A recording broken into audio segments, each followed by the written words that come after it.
For the annual class reunion, I wanted to save face in front of my ex-girlfriend. So I spent a whopping $50 to rent a girlfriend online to go with me. Her profile claimed she was fair-skinned, gorgeous, with legs for days, and could be cute, sweet, or edgy. I waited by the hotel entrance, full of anticipation, when a Maserati pulled up to the curb. A moment later, a stunningly long leg, a leg that seemed to go on forever, emerged from the driver's side. A cool, detached voice that sounded vaguely familiar asked, "Are you the one who rented a contract girlfriend?" I lifted my head. Holy crap, wasn't this my boss, the ice queen who could kill with a look? After confirming who it was, I instinctively took a step back and straightened my posture. "Our Rose, Ms. Miller. You're not Wildflower Rose. The one who could be cute, sweet, or edgy, are you?" That was the screen name that had caught my eye.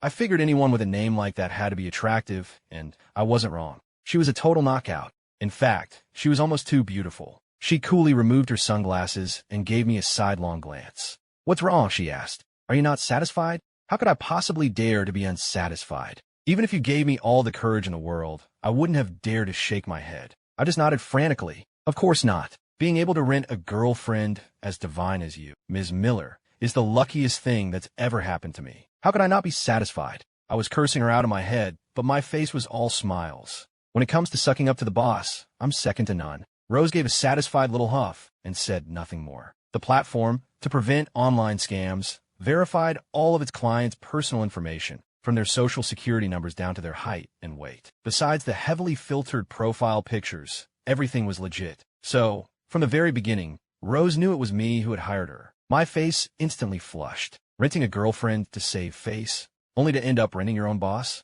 It was about as embarrassing as standing naked in Times Square. I was debating whether to cancel the whole thing when Rose strode through the hotel doors. "Let's go," she said. "We're going to be late." I was speechless. Was this how she treated a client? I grit my teeth and scurried after her. "Ms. Miller, please slow down," I called out. "Watch the steps. Here, let me carry your bag for you." This damn corporate drone reflex of mine had me bowing and scraping at her high heels. This reunion was for my high school graduating class. My ex was there, the girl I'd had a crush on all through high school. We dated long distance for a year in college before she dumped me our sophomore year. The reason? I couldn't afford to buy her a Birkin bag. That's why I'd rented a girlfriend for the night, just to put on a show for her. The moment Rose and I walked into the private room, my ex's eyes were on us. "Long time no see, mate," she said. "And who is this?" "This is—" I hesitated, wondering if I should make up a name for Rose, but she spoke up from behind me. "Hi, everyone. I'm ex-girlfriend Rose." My ex looked her up and down, then joked, "You're kidding, right? What do you see in him?" I glanced back at Rose. She was covered head to toe in custom designer brands. Any single item she wore was probably worth half my yearly salary. Standing next to her, I definitely looked out of place. But she just smiled and said, "He's a great guy." When Rose said, "He's a great guy," she said it slowly, with a kind of deliberate sincerity. My heart skipped a beat, and I could feel my face flush all the way to my ears. Since we had dated, my ex noticed my reaction right away. She scoffed, looking the two of us up and down. "A broke loser like you with no car and no apartment?" she said, her voice dripping with sarcasm. "What girl would be blind enough to fall for you? I bet you paid for this girlfriend, didn't you?" Wow, she was spot on. I instinctively clenched my fists, thinking, fine, if she wants to blow this up, let's do it. But just then, Rose calmly set down her chopsticks, took my hand, and gently laced her fingers through mine. The entire table stared, their jaws on the floor. Including me, of course. "What is it?" Rose asked coolly. "Do I look like someone he could afford to hire?" Dressed in head-to-toe couture, she definitely didn't look like someone I could afford. But the reality was I had only paid $50. Actually, after the first-time user discount, it was only $48. I fought back a wave of goosebumps and laughed awkwardly to break the tension. "Haha, come on, we're all single here. Let's not rub it in, okay? Who could possibly understand this?" Holding hands with my boss was enough to give me a heart attack. Thanks to Rose's masterful performance, no one questioned our relationship. Even my ex kept shooting me glances, trying to subtly ask about my financial status, but I just gave her vague answers. Class reunions are basically just big contests to see who's most successful. While everyone was showing off their new condos in downtown Chicago and their brand new cars, Rose slapped her Maserati keys down on the table in front of me. "That car you asked me to get serviced? I just picked it up today," she said, and I filled up the tank. The table went completely silent. My ex was staring at me, her eyes practically glowing, which made my skin crawl. I swallowed hard. This charade was getting a little out of hand, but I had to admit, it felt amazing. She really was an ice queen, always making a big impact. With Rose's God-tier support, I felt myself standing a little taller with every compliment that came my way. After the party, I said my goodbyes and reluctantly got into Rose's car. Ms. Miller, thank you for tonight, I said. If it weren't for you, I don't know how I would have survived their grilling. Rose just kept driving, giving a non-committal in response. The atmosphere in the car instantly tensed up. I didn't dare say anything else and just shut my mouth, planning to ask her to drop me off at the next corner. Seeing my boss at work was stressful enough, I didn't want to deal with it after hours too. So you rented a fake girlfriend for a class reunion just to see your ex, she stated. Do you still care about her? Her sudden question caught me off guard. What was she getting at? Did she misunderstand something? I quickly explained, of course not. I'm not the type to go back to an ex. I don't care about her at all. The truth was I was just trying to protect what little dignity I had left, but I couldn't say that. For the first time, the corner of Rose's mouth twitched into a slight smile. She seemed satisfied with my answer, so I relaxed a little and got bolder. Ms. Miller, are you going through some hard times or something? I asked. I meant, you'd have to be pretty desperate to take a gig like this, right? Rose gave me a cool look. Yes, I need the money. You need money? I repeated. That's right. I need money, she said. So there's a long-term rental option. You should take it. I was speechless.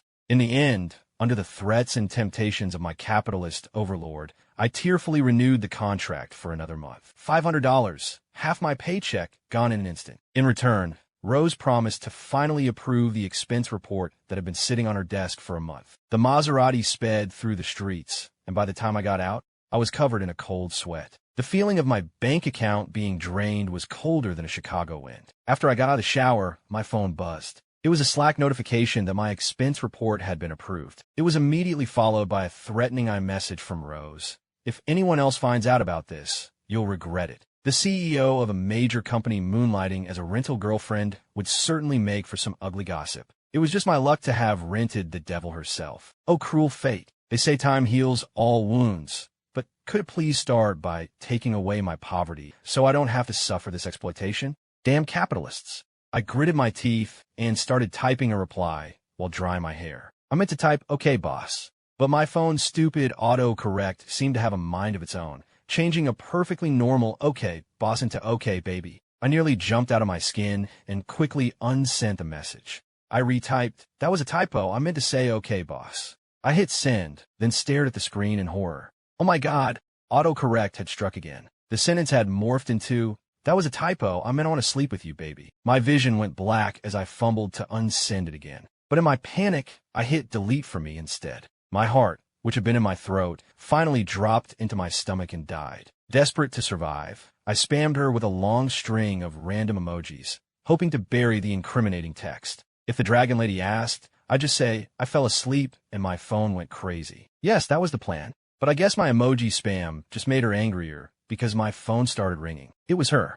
Do you have any idea what it means to harass your female boss in the middle of the night? She asked. I wanted to cry, but couldn't. It took a whole lot of groveling to calm her down. The incident was finally, brutally, put to rest with a small dock in my performance bonus. Evil capitalists, always finding new ways to squeeze every last drop out of the working class. The next day at the office, our department was assigning tasks for the new quarter. Rose dropped the most important project of the year right on my desk, which nearly made my manager fall over. We can't do that, Ms. Miller, he stammered. Make has never led a project on his own. How can he suddenly take on something this big? We should give it to Alex. Rose slowly lifted her gaze, her brow furrowed. Are you telling me how to do my job? The manager immediately shut his mouth, not daring to say another word. Alex, you see, is his nephew. Whenever a big project came up, the manager would find a way to give it to him, leaving me with the grunt work. So in a way, Rose was sticking up for me. I wondered to myself, why was the devil boss being so nice all of a sudden? Was it so I'd make more money and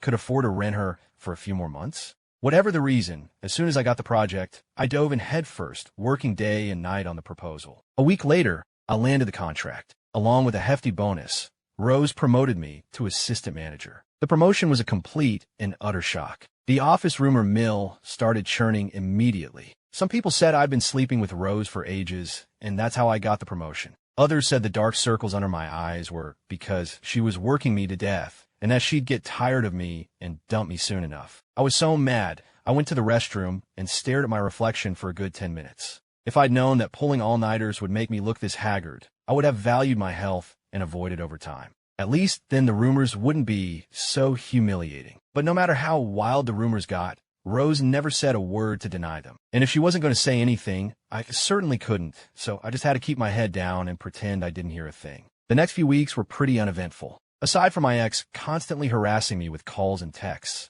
Rose and I barely interacted. The company brought on a few new interns, and one of them, a recent grad named Tiffany, was super energetic and followed me around like a puppy. Even Stacy from accounting started giving me flirtatious looks. After being single for so long, I suddenly had two admirers. Just when I thought my dry spell was finally over, Rose issued a transfer order. Both Tiffany, the intern, and Stacy from accounting were reassigned to the corporate headquarters. She had single-handedly destroyed my budding love life. I was bummed out for 2 days, then I called up some friends to go out for drinks. My buddies are all seasoned veterans in the dating world, and they immediately saw what was going on. "Dude, are you an idiot?" one of them said. "It's so obvious your boss has a crush on you. How can you not see that?" I was floored. "Rose like me?" "No way," I said automatically. "I'm just a broke 9-to-5er. Why would she ever like me?" My friend, exasperated, kicked my shin. "She's the CEO of a company, man. Do you really think she's renting herself out online because she needs the cash? She obviously did it because of you, and transferring those 2 women away from you. It seems like a move against you, but she was probably just jealous. You can't see the forest for the trees, man." It took me a while to process what they were saying, but a little flicker of hope started to grow inside me. But if she really liked me, why hadn't she ever said anything? The thing is, I'd known Rose since my sophomore year of college. She was a year below me. At a school event, she went on stage as a student representative and sang an early Taylor Swift song. Every guy in the auditorium went crazy for her, and of course I was one of them. Later, I heard she was from a super rich family. She was beautiful, came from money, a total goddess with a line of wealthy guys trying to date her, so I pushed down my crush. I never imagined that years later, a job opportunity would land me right in her department, working for her. Now she was a high-powered CEO,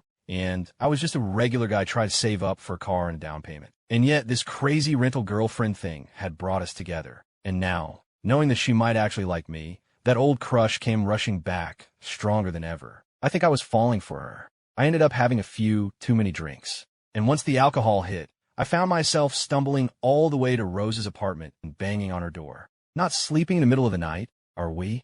Coming here to harass your boss." Rose opened the door and leaned against the frame, looking at me. "You've got some nerve, Meg Thompson." She was wearing a silk pajama set, and she had this effortlessly alluring and relaxed vibe about her. Fueled by liquid courage, I suddenly felt bold. I stormed in and pushed her back onto the sofa. "Yeah, I came to find you, so what?" I demanded. "Tell me, did you transfer Tiffany and Stacy on purpose?" She was caught off guard by the push, and her pajama top slipped, revealing one of her shoulders. "I did transfer them," she said, her voice sharp with annoyance. "Do you have a problem with that?" "Of course I have a problem," I slurred, nearly falling off the sofa. She reached out and steadied me. The next thing I knew, I was looming over her. Our eyes met, and for the first time, I could see the complex emotions she was trying to hide. "Rose," I said, "people have mouths for a reason. They're for talking." I reached out and gently touched her lips. They were soft. She looked stunned for a second. "So," she whispered. I looked her straight in the eye. "So," I said, "is it really that hard for you to just admit that you like me?" Rose didn't say anything, just kept looking at me. The air in the room grew thick and warm, and I could feel our breathing start to sync up. I leaned in to kiss her, but just as I did, a wave of dizziness washed over me. My head lolled to the side, and I passed out cold. I never got to hear her answer. And the only reason I remember any of this is because I'm the type of drunk who, unfortunately, remembers everything. When I woke up, I saw her in the kitchen, calmly making a sandwich. I was mortified. "I'm so sorry, Ms. Miller," I said. "I drank way too much last night." Rose glanced up at me, her expression unreadable. "It's fine," she said. She acted as if nothing had happened, completely cool and composed. I knew I had to take the hint. She had clearly avoided answering my question, so I shouldn't get hung up on some crazy idea that she might like me. I didn't touch the sandwich on the table. I just opened the door and ran. A real man knows when to retreat. It was embarrassing, but I decided to just own it. After that,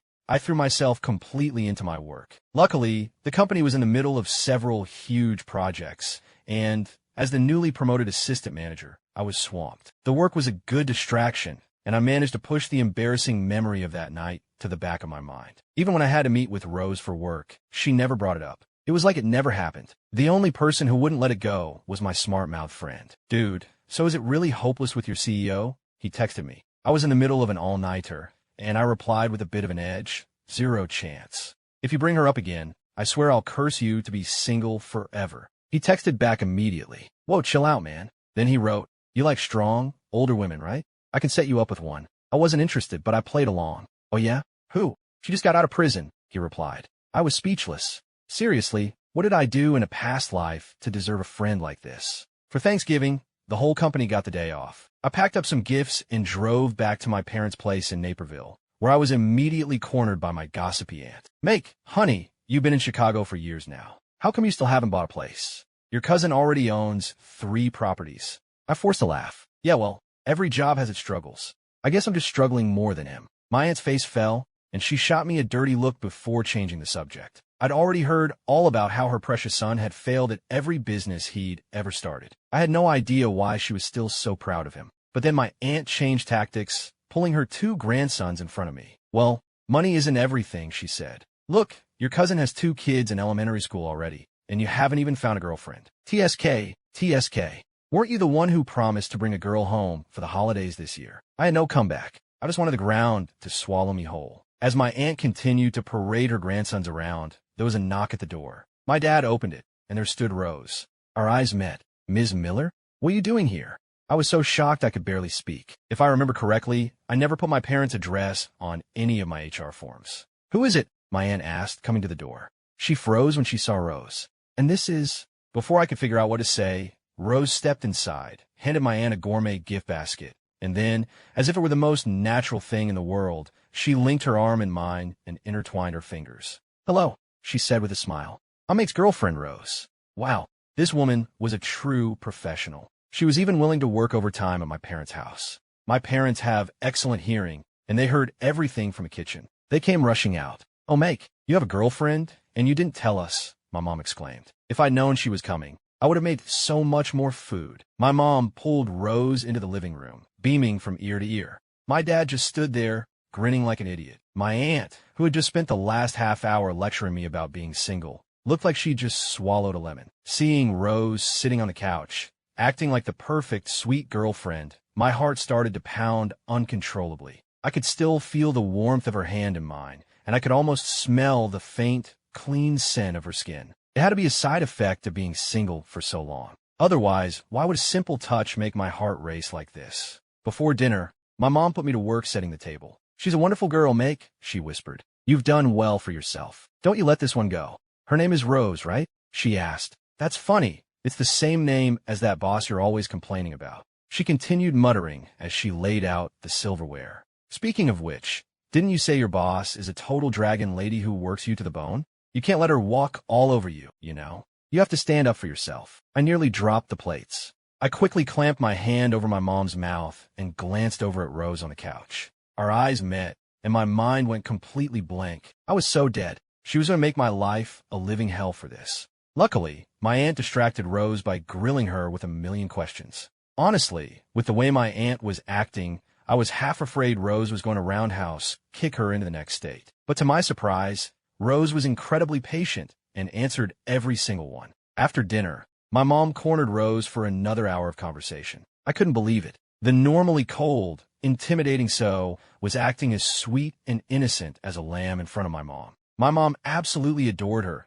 and even gave her a thick envelope of cash. Rose, dear, this is your first time visiting, so this is just a little something for me, my mom said. We think you're one in a million, and we hope you two will be together for a long, long time. And hopefully, you'll be joining the Thompson family soon. I was afraid my mom was going to propose for me, so I quickly made an excuse and dragged Rose out of the house. Rose seemed to really like the gift because she clutched the envelope tightly. I felt a little disappointed. Was the only reason she was so committed to this task because she wanted the money? Then again, the expensive wine and gourmet gift baskets she'd brought probably cost way more than what my mom gave her. All things considered, I was still coming out ahead, and she had done me a huge favor on holiday, so I had to thank her properly. Ms. Miller, I said, to thank you for everything, let me take you out to dinner tonight. I heard there's a great hot pot place nearby. She looked at me for a long moment, then nodded. Okay, The truth was, I had no idea if the place was any good. I just knew their $30 special for two was very friendly to my wallet. Because it was the special,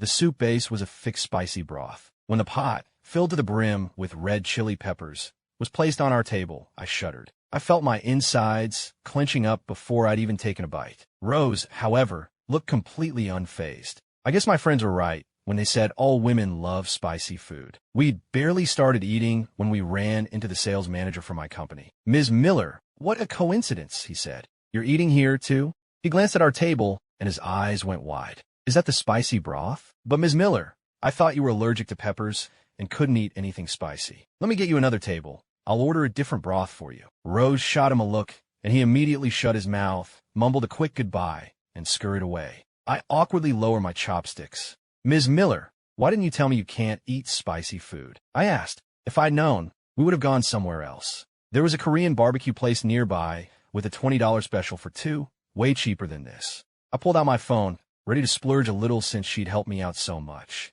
But Rose stopped me. "Put that away," she said. "Stop looking for deals. Just come with me." She ended up taking me back to her apartment. She opened her fridge, which was fully stocked with groceries, and I was confused. "You don't expect me to cook, do you?" I asked. "That wasn't in the job description." Rose rolled her eyes at me, then grabbed an apron off a hook and tied it around her waist. "I wouldn't dare," she said. "I'd starve to death." I pouted but didn't say anything back. I'd known her for years, and she always had a comeback that left me speechless. Dressed in a cute nightgown, Rose looked surprisingly gentle, a complete departure from her usual self. I had to admit, she looked adorable but also incredibly sexy. Her long, perfect legs kept moving in front of me, and I found myself getting dizzy just watching them. "What are you doing? Come over here and help," she said, her sharp voice snapping me out of my trance. I was instantly mortified. I had been shamelessly staring at her legs. Rose said coolly, "Nothing to see here. All talk and no action." I was speechless. Thanks for that, I thought. Please never say it again.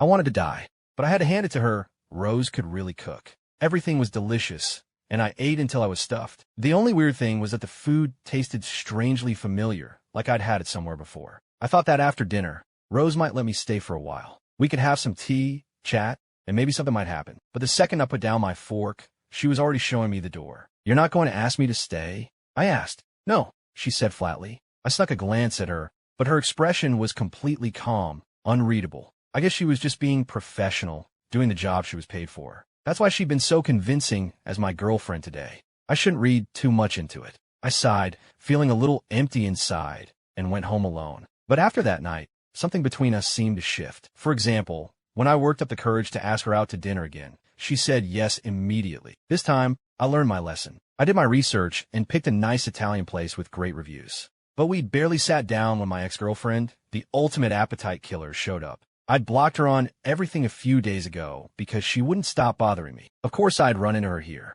Just my luck. "Make, what a coincidence," she cooed. "Since fate brought us together, we should eat together. We haven't been to this place in ages." She completely ignored Rose sitting across from me and tried to slide in next to me. I quickly scooted away, but before I could tell her to get lost, Rose spoke up. "Sorry," she said, her voice cool and even. "He's busy. You'll have to eat alone." But my ex completely lost it. She grabbed her coffee and threw it all over Rose. The dark liquid stained Rose's white dress. "Who the hell are you?" she shrieked. "If it weren't for you, Make and I would be back together by now. I was his first love. He'll always love me more." I was furious. I shoved her away from our table. For the first time in my life, I yelled at someone in public. "Shut up. We broke up a long time ago. Stop being so pathetic and leave me alone. I'm not your punching bag, so take your crazy somewhere else." Our nice dinner was completely ruined. Luckily, we were in a building with a mall downstairs, so I took Rose to buy a new dress. For some reason, my ex decided to follow us, and no matter what I said, she wouldn't leave. Eventually, I just gave up and ignored her. "Come in here and help me," Rose's voice called out from the dressing room. I wanted to say no, but my ex was standing right there, staring daggers at me. I couldn't back down now. I had to win this round. After a moment's hesitation, I swallowed my pride and went in. The dressing room was tiny to begin with, and some clueless sales associate had stacked a bunch of boxes inside, making it even more cramped. Every tiny movement I made, I accidentally brushed against her skin. It was so smooth like silk. I was blushing the entire time, and I couldn't even bring myself to look at her. I just closed my eyes and fumbled around until I managed to fasten the strap on her dress. "Not so brave now, are you?" Rose murmured, a hint of a smile playing on her lips. And yet you're bold enough to send a girl suggestive texts in the middle of the night. She was obviously talking about my autocorrect disaster. My face was on fire. I was so embarrassed I could have died. I didn't even try to explain myself. I just scrambled out of the dressing room. If I'd stayed in that tiny space with her for one more second, I think I would have suffocated. Or worse, I might have done something I'd regret. The next day at work, the vibe in the office was weird. I knew that feeling. It meant some major gossip was about to drop. And sure enough, I'd barely sat down at my desk when a coworker scurried over, bursting with news. "Mate, did you hear? Turns out Ms. Miller is the daughter of the chairman of the Summit Group," he whispered. "And the latest rumor is that she's about to get engaged to the heir of the Harrison Corporation. A real-life, high-society merger." My head started spinning. I couldn't hear a word he said after that. All I could think about was that she was getting engaged. No wonder she'd never admit to liking me. I was never even an option. I was so agitated I had to go to the break room for a cigarette. I was halfway through it when the door opened. It was Rose. "Smoking is bad for you," she said. "You should cut back." I didn't stop. I took a long drag and looked at her through the haze of smoke. "I don't think my smoking habits are any of my boss's business,"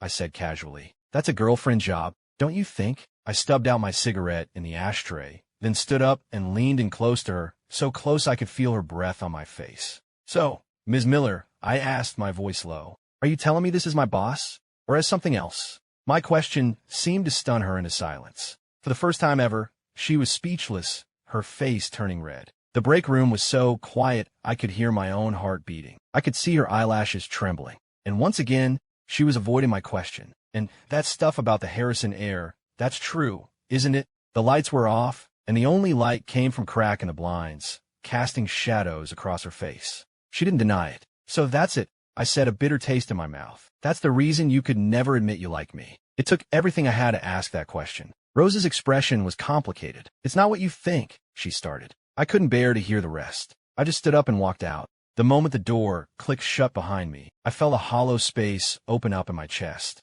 It was ridiculous.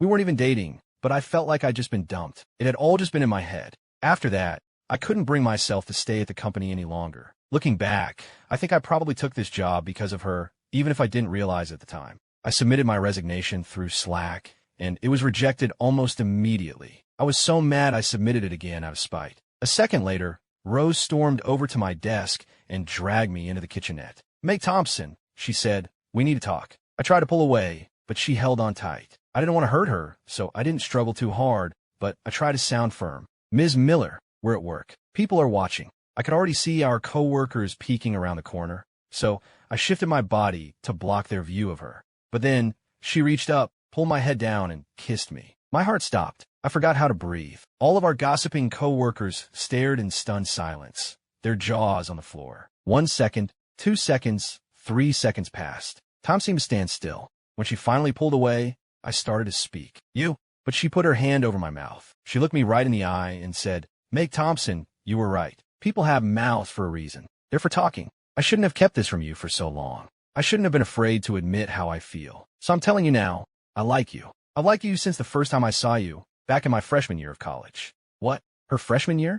I was completely frozen, totally dumbfounded. She'd had a crush on me since she was a freshman, but we didn't even know each other back then. How could she have liked me? Her eyes were shining as she continued. "Do you remember the girl who used to leave you lunch all the time?" My sophomore year, I jumped into the river on campus to save a drowning stray cat. After that, the girl who had been feeding the cat started leaving me meals every few days to thank me. Hot meals in disposable containers. They were the highlight of my last 2 years of college. But the girl never showed her face or told me her name. I couldn't believe it. It had been Rose all along. "Then why didn't you ever tell me?" I asked. Now that I understood everything, I didn't know whether to laugh or cry. The girl I'd had a secret crush on had been secretly in love with me the whole time. It was like something out of a cheesy romance movie. If we just told each other how we felt back then, my mom would have had the grandchildren she's been dreaming of for years. And I wouldn't have been single for so long. My last makeout session wouldn't have been with a popsicle. Rose's expression grew serious. "My dad was trying to force me into an arranged marriage for business," she said, her voice tinged with frustration. "I refused, so 2 years ago, I made a deal with him. He gave me 3 years to make our branch profitable, to hit a target of $15 million in net profit. If I did it, he'd call off the engagement and let me live my own life. So you were afraid to admit you liked me because you were worried you wouldn't hit your target? I asked. Rose nodded, the light in her eyes dimming a little. We're still almost $5 million short, she said. And with only 5 months left, there's no way our branch can do it as things are now. I didn't want to confess to you because I was afraid of what would happen if I failed. I couldn't take it anymore. I pulled her into my arms. Don't worry, I said, looking her straight in the eye. We'll get through this together. No matter what happens, I'll be right here with you. Rose's eyes welled up with tears as she looked up at me. And at that perfect, critical moment, all of our eavesdropping coworkers stepped out from their hiding places and cheered. Don't worry, Ms. Miller, one of them shouted. We'll help you get through this, too. The air was still for a second, and then everyone burst out laughing. After months of tireless work and countless all-nighters from everyone at the branch, we did it. In the very last month of her 3-year deadline, we hit the target. My future father-in-law, true to his word, immediately called off the engagement. And as for me, thanks to my brilliant skills and dashing good looks, I managed to win over my future in-laws. Rose and I finally made it official and began our happily ever after. On our wedding night, I suddenly remembered that crazy time I'd rented a girlfriend online and somehow ended up with her. Rose playfully threw her phone at me. You have a nerve to bring that up? She said. Why did you have to go and rent a girlfriend online? I had to create an account, and I got harassed by so many creeps. She pouted. Do you have any idea how scared I was that someone else would rank you first? I burst out laughing, and as I laughed, my eyes started to tear up. I know, I said. I gently cupped her face in my hands and gave her a long, deep kiss. Don't worry, I whispered. I'm all yours, and no one is ever going to take me away.